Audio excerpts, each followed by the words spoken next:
Pacifica Radio, I'm Christina Onnested. Tensions continue to rise between Russia and the U.S. after Russia downed an unmanned U.S. aerial drone over the Black Sea. Both sides are doubling down their stances. The U.S. is vowing to continue to fly aircraft over international waters above the Black Sea, and Russia suggests it's a provocation, so close to annex Crimea.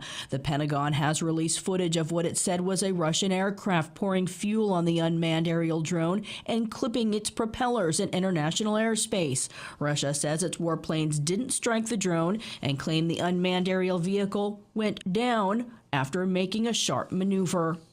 A UN-backed investigation has found Russian attacks against civilians in Ukraine, including systemic torture and killing in occupied regions, amount to war crimes and possibly crimes against humanity. The sweeping human rights report was released a year to the day after Russia's airstrike on a theater in Mariupol killed hundreds of sheltering inside. Among potential crimes against humanity, the report cites attacks on Ukrainian infrastructure that's left hundreds of thousands without heat and electricity during the coldest months. It also cites a systemic and widespread use of torture across multiple regions under Russian occupation. It comes as prosecutors at the International Criminal Court are expected to file charges against Russians for war crimes in Ukraine. Russia's President Vladimir Putin says he believes the U.S. is most likely behind the Nord Stream pipeline sabotage last year. It's a conclusion of a report from investigative journalist Seymour Hersh. The Biden administration rejects. Putin's comments were translated by Al Jazeera. Who's interested? Theoretically, the United States is interested in stopping the supply of Russian energy carriers to the European energy market and supplying volumes of its own, including liquefied natural gas, even if it is much more, 25 to 30% more than Russian.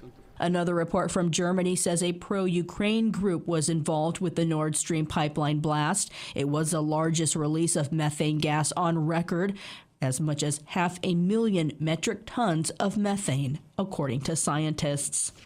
The Swiss central bank has agreed to loan Credit Suisse up to $54 billion to avoid a bank crash. The bank had been beset by problems long before the two U.S. bank failures, but the announced move by the Swiss bank came after the failures.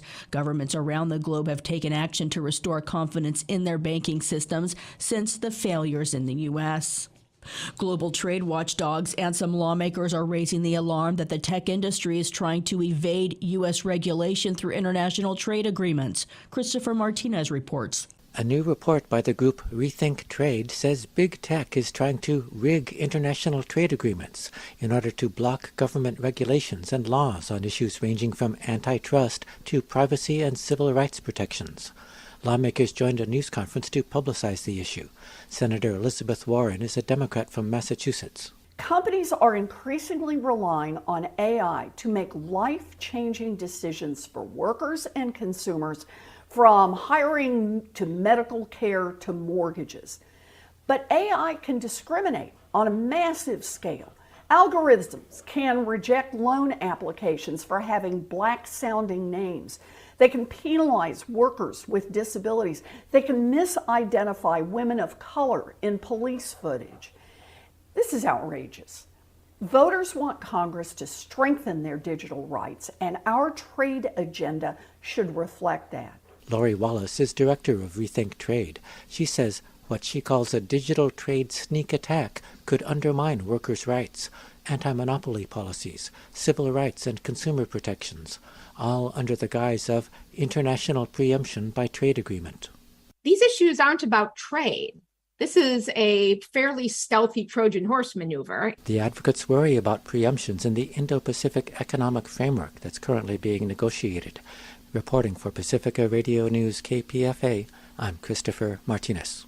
President Joe Biden says his administration is focused on lowering health care costs. He also took aim at MAGA Republicans, who he says are intent on dialing back Medicare coverage for millions of Americans. He used a speech Wednesday in Las Vegas, where he was wrapping up a 3-day Western tour, to make the case there are stark differences on how Democrats are tackling skyrocketing drug prices compared with their Republican counterparts.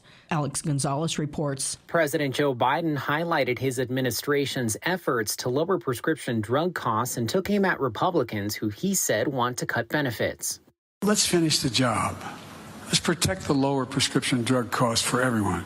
Let's expand health care for more people and to get care. Let's keep building the economy from the middle out and the bottom up. I'm Alex Gonzalez for Pacifica Network and Public News Service. Malawi has declared 2 weeks of mourning as the death toll from Tropical Cyclone Freddie is now at 250 in Malawi and Mozambique. British authorities say they're banning the Chinese-owned video sharing app TikTok from government mobile phones on security grounds, following similar moves by the U.S. and the European Union. I'm Christina Onnested reporting for Pacifica Radio.